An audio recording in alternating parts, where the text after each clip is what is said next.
Hey there, one of the difficult parts about setting up a budget is knowing what you should allow for each expense within the budget. So what's realistic?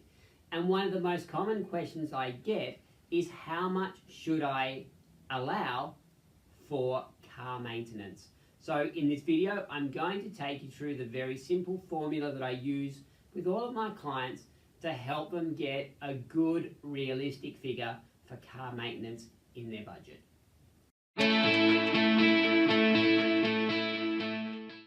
Okay, so we want to get our budget right. We want to get the right amount for each of our expenses. And one of the real struggle points that we find with a lot of people is, well, what do I allow for car maintenance? How do I know what's coming up in the future? So how do I allow for that? And whilst there isn't obviously a perfect formula because every car is different and the way we drive is different, the formula that I use is very simple, and for 95% of cases it works really well. So here we go. What we want to do is relate how much the maintenance is going to cost back to how much you use the car. And the easiest way to do that is to link it back to how much fuel you put in the car. So obviously the more we're driving the car, the more fuel we use, and therefore the more maintenance ultimately the car will require.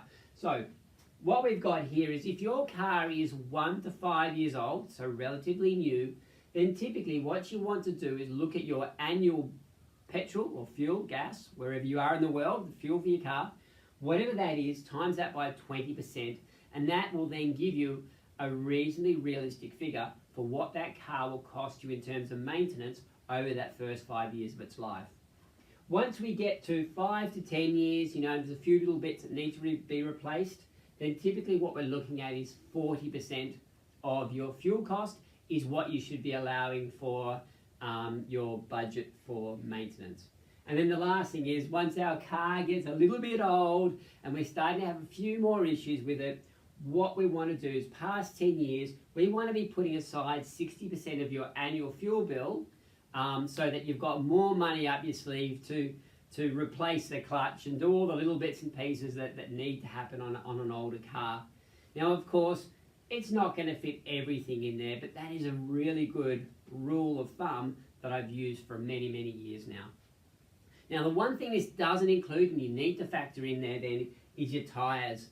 And this is one thing that a lot of clients miss out of their budget. When they think about their car maintenance and the cost of running a car, they think about the car registration, the car insurance, the car maintenance, roadside assistance, but what they forget is tyres. So what you want to have a look at with tyres is how much are my tyres? So here we've put $120, but I realize they can go from anything from $60 up to hundreds and hundreds of dollars, depending on your vehicle and your taste in tyres. But if let's just say it's $120, we've got 4 tyres and we replace them every 2 years. So what we're doing is saying, okay, 120 times 4 is $480. Divide that by 2 years, comes to $240 a year, and then that comes down to $20 a month. So that's how we budget for our tyres.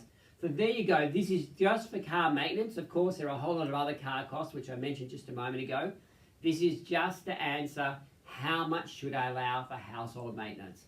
Hoping that makes sense. Now, if you are interested in saving money, if you're interested in spending less, if you're interested in breaking the paycheck cycle or paying off debt or achieving lifestyle goals that are really important to you, can I encourage you to subscribe to this YouTube channel? Every Tuesday and Thursday, we will release videos about managing your personal finances. So please, subscribe below, and I look forward to seeing you in the next video.